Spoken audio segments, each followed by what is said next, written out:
Subtopik berikutnya, yakni tahapan penemuan masalah. Problem bisa kita dapatkan setidaknya dengan menggunakan dua alternatif cara ini. Yang pertama adalah kajian literatur. Ya, kita baca sejumlah riset yang relevan yang mungkin ditandai dengan judul research challenge atau research direction atau research trend, atau kadang-kadang ada juga yang menyebutkan past, present, and future of. Jadi bergantung kepada bidang yang kita pilih. Research challenge in software engineering, research challenge in face detection, research direction in image processing misalnya, atau research trend in software visualization. Nah, itu kita bisa cari dengan membaca kajian-kajian yang sudah ditulis oleh sejumlah researcher di bidang kajian yang kita minati. Atau jika kita perlu, maka kita bisa mendapatkan permasalahan melalui observasi langsung, yakni di studi lapangan. Kita bisa wawancara, kita bisa observasi data statistik, kita bisa membagi kuesioner dan sebagainya untuk menggali adanya sebuah permasalahan. Oke, nah tahapan penemuan permasalahan khususnya di bidang computing itu bisa juga dilakukan dengan menentukan bidang minat kita. Ya, bidang minat kita bisa kita korelasikan dengan judul mata kuliah misalnya. Rekayasa perangkat lunak, image processing, atau data mining, atau information retrieval, dan sebagainya. Dari mata kuliah yang kita minati, kita tinggal pilih satu topik tertentu. Ya, misalnya di rekayasa perangkat lunak. Kita coba pilih topik di research di bidang software requirement. Ya, nah, di software requirement, kemudian kita persempit lagi problem apa yang mau kita coba untuk telusuri.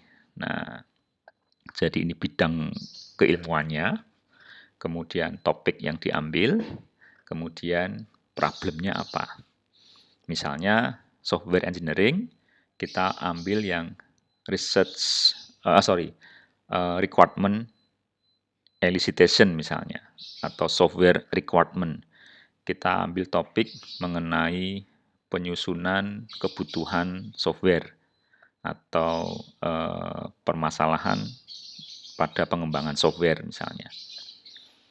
Oke, terus masalahnya yang mau diambil apa ini? Nah, untuk mengetahui topik-topik yang menarik atau subtopik yang menarik dari requirement engineering atau rekayasa kebutuhan, itu kita bisa mencoba membaca review paper. Jangan-jangan sudah banyak orang melakukan penelitian berkenaan dengan requirement elicitation atau requirement engineering. Nah, coba kita baca. Jangan-jangan ada tulisan yang menyebutkan Survey on Requirement Engineering atau Systematic Literature Review on Requirement Engineering.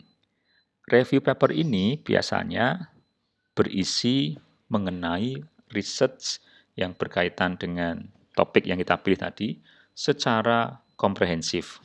Jadi mungkin menggambarkan saat ini seperti apa sih riset di bidang requirement engineering. Yang perlu diperhatikan tentu adalah tahun terbitannya. Jangan sampai kita membaca review paper yang diterbitkan kira-kira 10 tahun yang lalu. Tentu informasinya kurang relevan. Ya. Nah, kalau tidak ingin baca review paper, mungkin sudah langsung kita baca sejumlah riset yang melakukan penelitian di requirement engineering tadi yang sudah langsung menyodorkan pendekatan tertentu. Jadi tidak merupakan gabungan atau summary dari sejumlah paper, tetapi langsung single paper ini yang mungkin kita jadikan sebagai paper landasan kita. Oke, contohnya misalnya, problemnya ada di algoritma K-mean, itu memiliki kelemahan dalam penentuan jumlah K yang optimal. Jadi ini ada di klasterisasi ya, memastikan jumlah kelas yang optimal itu berapa. Apakah 2, ataukah 3, ataukah berapa. Zhao mengatakan bahwa defaultnya K-mean itu penentuan K-nya tidak efisien, khususnya saat dia menangani data yang cukup besar.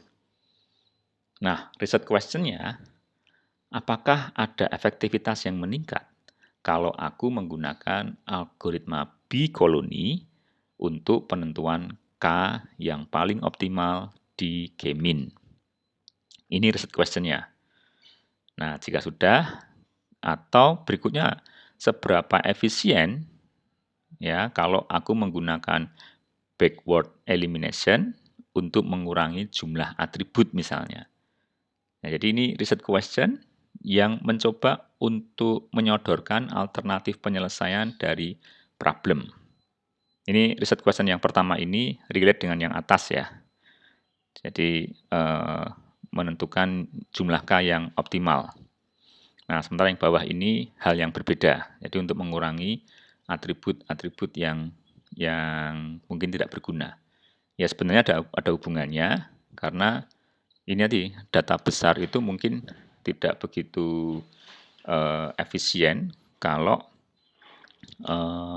atribut-atributnya itu kurang berfungsi atau kurang memberikan kontribusi yang tentunya menambah permasalahan atau tadi kita sebut sebagai noisy dataset.